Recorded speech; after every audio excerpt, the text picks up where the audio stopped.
So I just got to see the new Johnny Knoxville movie, Action Point. And if there's one thing I can take away from this movie, it's fuck Rotten Tomatoes. Chit chat, ain't got time for that. Ever since I saw the first commercial for Action Point on Facebook, I believe, I was very excited to know that they were making a movie about an actual theme park that existed during the late 70s and early 80s called Action Park. This park was so dangerous that that in its 10-year lifespan, it claimed the lives of about 7 people who either were electrocuted, drowned, or had their head crushed open on a ride. When I go and see a movie, I like to go to Marcus Theater because I just really like Marcus Theater, but on their website, when you're going to buy or look for tickets or times for a movie, it tells you the Rotten Tomato score. And I was very concerned to see that it was getting a 17% on Rotten Tomato. And knowing it was like a Jackass-type movie starring Johnny Knoxville with a lot of Johnny Knoxville-styled stunts, I was thinking maybe the plot isn't going to be very good or the movie isn't going to be very good.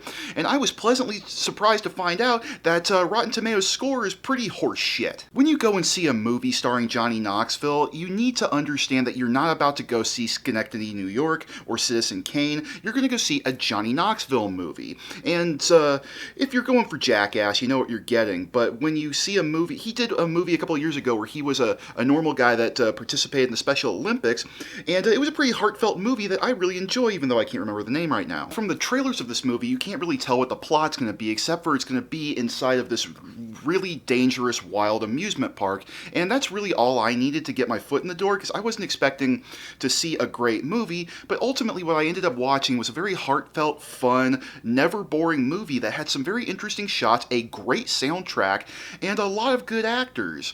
I was very surprised. The plot of the movie is Johnny Knoxville is now an old man spending time with his granddaughter. This is shown in cuts throughout the movie. And it's kind of funny because the older Johnny's getting, he's not aging very well because, you know, cocaine. And also, yeah, this movie it doesn't have a great chronological story. It's told in bits and chunks from the perspective of a grandfather talking to his granddaughter. And I really found it charming. I mean, it was kind of clunky at times. Like, they put in some gross-out jokes where his daughter's painting his fucked-up toenails. But I thought it was very charming to see this character that you're going to watch this whole movie. What he turned into is just a corny grandfather who loves his granddaughter and has a good relationship with his daughter, ultimately. The story is told with Johnny Knoxville explaining how he used to run the best amusement park ever called Action Point, and how all of his friends and just the story behind why he had so much passion for it. You find that out later in the movie where he's telling his daughter. But it's a man who has a passion to run an awesome theme park, but also have a good relationship with his daughter that he doesn't get to see very often. So you get to see this relationship, and it's really, it's really wholesome in a lot of ways. If you take out like the drug references and the shit jokes, this could be a movie from the 90s that they'd show a lot on Comedy Central. And I know that's not really like a great thing, but neither was the movie Dutch. And I really love that movie, starring Ed O'Neill. Yeah, go watch that one again. It's still good. The character Johnny Knoxville plays is a man who was in a war, and when he comes back, he has his passion project. He wants to make the most badass amusement park ever, and it's pretty dangerous, as you would imagine. It's actually very not that different from the actual Action Park. I listened to a wonderful podcast called The Dollop, and I think it was episode 83 or 84 where they did a breakdown of the history of Action Park, and it sounds insane, and I am positive that the makers of this movie listened to that podcast because there are such details in this movie that they had to have, pretty much. I really liked almost every character in this movie. There's not really any characters or actors who are like stealing the scene a lot of the time, and no one really gets annoying. I mean, Chris Pontius's character is kind of fucking weird. He plays like this weird acid casualty who always carries around a fucking hatchet for some reason. Never really explained why, he just kind of likes it. But I even enjoyed his character, even as obnoxious as he could get at times. Now, I did say a lot of the story revolves around Johnny Knoxville and his daughter, his young young, like 14-year-old daughter. And usually in a movie like this, one of the two characters really doesn't like the other character, the father or the daughter, for a stretch of the movie. But that doesn't really happen here. There's like a couple speed bumps where he forgets to go to a Clash concert and she gets annoyed, so she sneaks out and goes party with her friends. And when he finds out that she's been arrested, he's never really mad at her because he kind of understands. He just talks to her. He feels for her. And you can there are times where the characters like are annoyed at each other, but there's never that real knock them down, drag them out, I hate you. There's just like annoyances that get resolved pretty quick, and in a pretty nice, emotional, the father telling the daughter why he's doing what he's doing.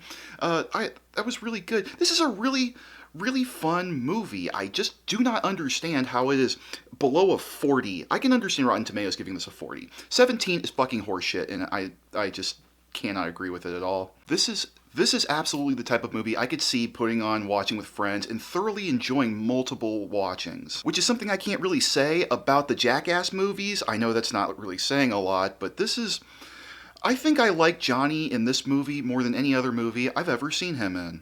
Here's a spoiler alert for the ending, and you shouldn't be surprised because you're watching my channel. The park goes under at the end. The corporate lawyer wins and gets control of the park, but as he's getting control of the park, Johnny opens the doors for everyone to come in and fucking destroy the place, which basically puts all legal liability on this dickhead that stole the park from him. And you don't often see the main character in a movie lose and still cheer for them. I really like that. Now, I know a lot of you out there are probably watching this video because you don't want to pay the money, you don't want to sit through it, you just want to know what the fuck this thing's about. That's what it's about, and I would highly suggest you, by the time you see this, probably rent it or stream it or illegally download it, whatever. Just see it. It's fun. You'll enjoy yourself. I'm going to give this movie, because I rate movies on how enjoyable and rewatchable they are, I'm going to give this movie a solid 6.5 out of 10. The movie delivers everything that if you watch the trailer and you like the trailer and you think, I might want to go see that, go see it. You'll enjoy yourself. I really believe that. It's a 1.5 hour runtime, which is perfect length. You never get bored. This whole movie never really gets boring. There's some scenes that don't really fit, but the whole time you're going to be smiling and enjoying yourself unless you have a stick up your ass. So yeah, that pretty sums up my feelings on the movie. If you like this review, please subscribe. I'd really appreciate that. At the end of each one of my videos from now on, I'm going to say how many subscribers I have. Right now, I have a solid 12, and I appreciate every single one of you. Hopefully that'll grow in the future. You'll have to tune in to see. Also, I know I'm a little late to the party, but I've seen Deadpool twice. I fully plan on doing a video.